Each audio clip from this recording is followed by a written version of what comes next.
Are two Love Island USA couples already donezo? Amaya and Bryan!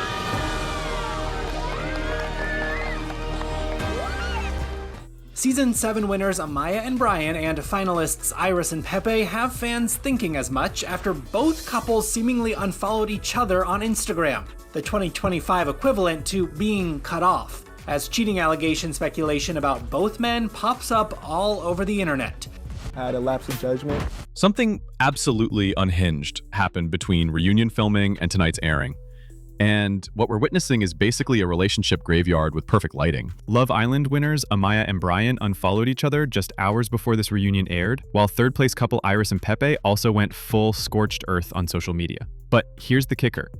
This reunion was filmed weeks ago, which means we're watching people discuss their bright futures while their relationships were allegedly already decomposing behind the scenes. The secondhand embarrassment is suffocating. But that's just scratching the surface of tonight's chaos. We're about to dive into cheating allegations, legal gag orders, and the most uncomfortable breakup conversation in reality TV history. Now, before we dive into this juicy recap, could you do me a quick favor and hit that subscribe button for me? I had to stay up all night whipping this together as soon as the reunion aired, so I would greatly appreciate it. Oh, and I'd love to hear your thoughts on what you thought was the most shocking revelation from this reunion, or whether you still have questions unanswered. Overall, I think the hosts did a good job in addressing most of the questions we had. Okay, now back to the recap. Walking into that reunion set, you could practically smell the tension. These weren't the glowing couples from finale night. These were people in damage control mode. When Andy brought up the cheating allegations, Bryan's response strategy was interesting. He went with the "I was just bartending and pouring shots" defense, which is giving major "I was just holding it for a friend" energy. The man said he had a lapse in judgment involving shot pouring and crowd pleasing. Sir, that's called Tuesday night at any college bar. But here's what's genuinely hilarious. Amaya's response was peak unbothered queen behavior. She basically said, "If I'm still here, it's because he respects me, and I don't do disrespect." That's not the energy of someone who's buying the bartending story completely. That's the energy of someone who's setting very clear boundaries on live television. Chris backing Bryan up with "I ain't see nothing" was giving major "what happens in Vegas" solidarity. But knowing these two have since digitally divorced each other makes this whole segment feel like watching the Titanic's departure speech. And speaking of messy couples that didn't make it, the absolute irony of watching the third place finalists, Iris and Pepe, explain how they're exclusive while she wants the girlfriend label becomes even more twisted, knowing that cheating rumors and mutual unfollowing happened after this filming. Pepe's whole philosophical speech about dating exclusively but not needing labels aged like milk left in the Fiji sun. When Iris explained the TMZ footage of her meeting TJ was just for closure, she sounded genuine. But watching this, knowing what allegedly went down later, this woman deserved better than whatever circus unfolded post-reunion. My take: the invisible string theory between Iris and Pepe that everyone kept talking about apparently was made of dental floss because it snapped real quick. But wait, there's something even messier brewing. We're about to witness the most toxic breakup conversation in Love Island history, and trust me, it makes every other couple look stable by comparison. These two sitting on opposite ends of the stage like divorced parents at their kid's graduation was sending me. The energy was so toxic you could bottle it and use it as relationship repellent. Chris came with receipts and zero chill. His timeline breakdown was surgical. Huda waited until 3 days before the reunion to apologize, which he correctly identified as damage control theater. "I don't allow people that talk about me like that in my life" was delivered with the precision of someone who's been practicing that line in the mirror. But can we talk about how Chris's mom being, quote, "happy with how things played out" is probably the most devastating review a man's mother can give about his ex? That's not just disapproval, that's relief. Then came the most random plot twist since Game of Thrones Season 8. Huda claiming she couldn't discuss her dating life due to Netflix legal restrictions. Andy's visible confusion was all of us. Since when does Netflix control Love Island contestants' romantic disclosures? Are we sure this isn't just an elaborate way to avoid discussing her dating life? My take: Huda claiming legal restrictions while sitting on a reunion show discussing every other aspect of her personal life is giving "my homework ate my dog" energy. But here's what gets really interesting. While some couples were imploding spectacularly, others were dealing with completely different pressures. The second place couple, Nicolandria and Nick, walked into a completely different kind of interrogation. Instead of defending cheating allegations, they had to defend being normal, the fake relationship allegations. Nicolandria calling her haters her second fan base because they're obsessed with her was the most emotionally intelligent roast I've heard all year. The woman understands parasocial relationships better than most psychology textbooks. The constant pressure for these two to be engaged and pregnant by the reunion is genuinely unhinged. They've been together for, 2 months? In the real world, that's barely enough time to figure out if someone puts the toilet paper on the roll correctly, let alone plan a wedding. Their actual approach, Greece trips, skydiving, getting to know each other without performing for social media, is refreshingly mature. Nick saying, whatever she wants, I want to make sure it happens, while building actual experiences together, shows more relationship intelligence than 90% of this cast. My take, the fact that fans expect Love Island couples to move faster than arranged marriages and historical dramas says more about our collective relationship with reality TV than these actual relationships. And speaking of relationship expectations, wait until you hear about the supporting cast drama that's about to unfold. Now here's where things get really spicy, because the supposedly lesser couples brought some of the most devastating revelations of the night. Taylor finally admitting he wasn't physically attracted to Nicolandria, while pretending to respect her slow burn pace was the apology equivalent of showing up to a dinner party 3 hours late with gas station flowers. Better than nothing, but barely. Nicolandria's response about never being desperate was chef's kiss. This woman has more self-respect in her pinky finger than some people have in their entire body. The idea that she was chasing anyone when she was literally just existing and being gorgeous is laughable. But then Andy went full detective mode on whether Shelley and Ace coordinated their Love Island applications. And honestly, this conspiracy theory deserves its own Netflix documentary. The idea that they managed to perfectly align their answers through 10 interviews while competing against 500,000 applicants is either the most elaborate scheme in reality TV history or complete nonsense. Shelley pointing out that they'd have to be great actors to pull this off was valid, but also, have we seen the acting abilities of some reality TV contestants? The bar isn't exactly Shakespearean. My take.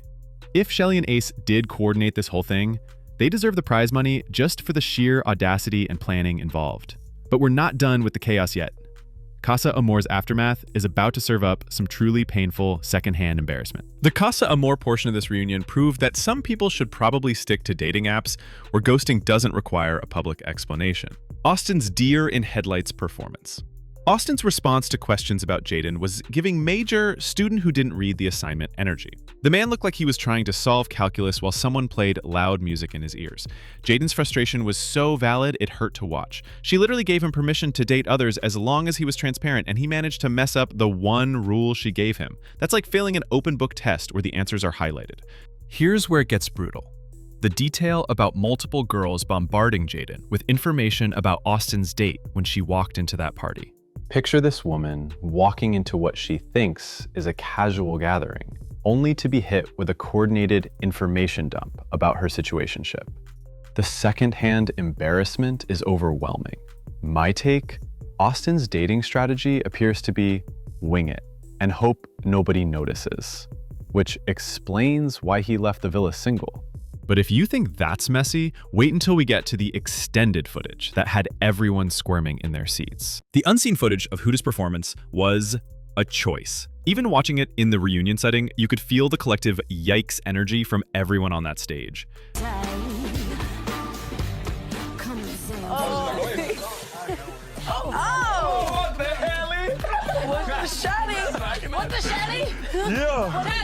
Shelley's point about the difference between consent and sisterhood was actually profound. Just because everyone agreed to participate doesn't mean boundaries can't be crossed within established relationships. The challenge wasn't just about what Huda was comfortable doing.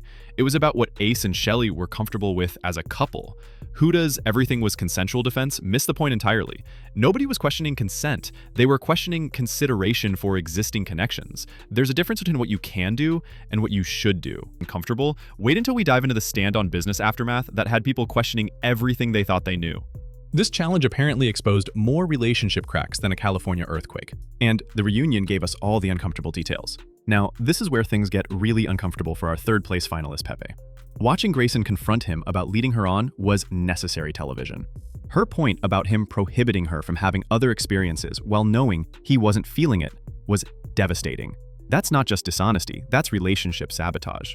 Pepe's "I didn't want to drag you along" excuse fell flat when Grayson pointed out he did exactly that by waiting until the last possible moment to be honest. The damage was already done. The revelation that Huda wrote the anonymous postcard asking if Pepe was playing it safe with Grayson was messy, but at least she owned it.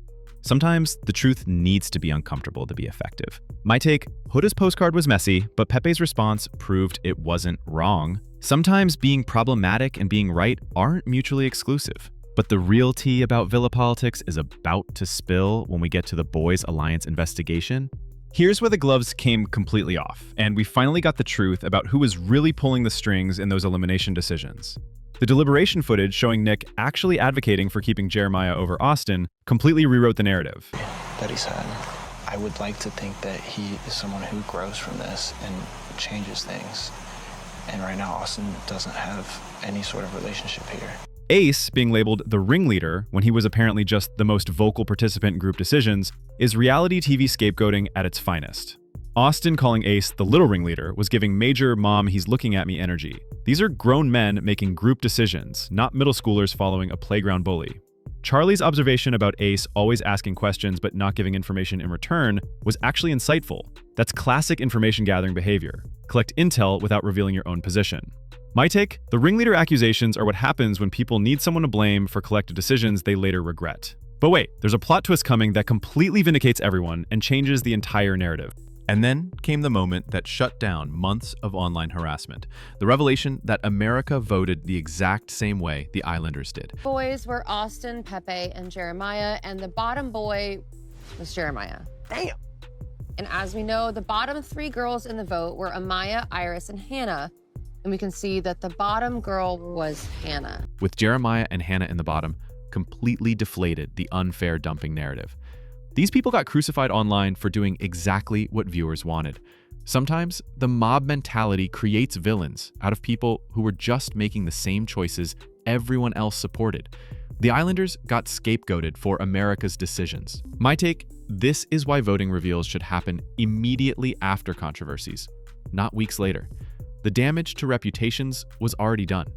And speaking of reputation damage, the friendship montage that followed hits completely different when you know what happened next. The friendship montage was touching, but knowing what we know now about the fallouts and unfollowing sprees, it hits different. These people genuinely seem to bond over shared trauma, but apparently, Villa friendships don't always survive real-world pressures. What makes this reunion particularly brutal to watch is the dramatic irony. We're watching Amaya and Bryan discuss their healthy relationship dynamic while knowing they scrubbed each other from social media within weeks. We're hearing Iris and Pepe plan their exclusive future while cheating rumors and breakup anthems dominate their Instagram stories. The fact that these two went from splitting $100,000 and planning vacations to unfollowing each other in the span of weeks is either the fastest character development in reality TV history or proof that Villa connections don't always translate to real-world compatibility. Amaya posting empowerment quotes while Bryan focuses on his fitness brand suggests they're handling this breakup with more maturity than their Villa counterparts managed their actual relationships. And then there's Iris, posting Silver Springs by Fleetwood Mac, literally the most famous breakup song in history, after alleged cheating rumors. The woman really said, "Let me soundtrack my pain with the greatest heartbreak anthem ever recorded." The reports about Pepe cheating with someone named Melissa at a golf course in Michigan reads like reality TV fanfiction. But the fact that Iris and her entire family unfollowed him suggests there might be truth to the chaos.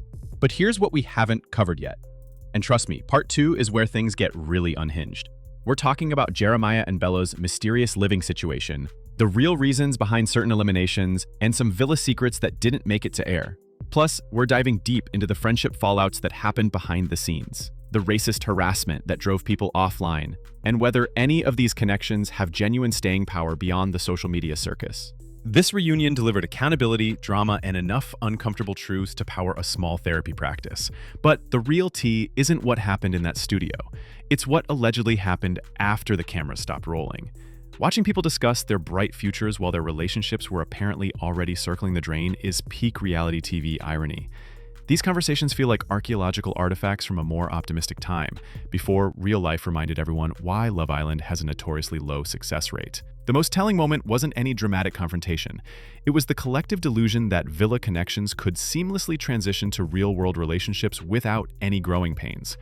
Reality had other plans, and those plans apparently involved a lot of unfollowing and cryptic Instagram stories. Part 1 proved that sometimes the most entertaining drama happens after the reunion wraps, in the quiet desperation of digital breakups and passive-aggressive social media warfare. Next time, we're diving into the deeper Villa dynamics, more explosive confrontations, and the friendships that allegedly couldn't survive contact with the real world.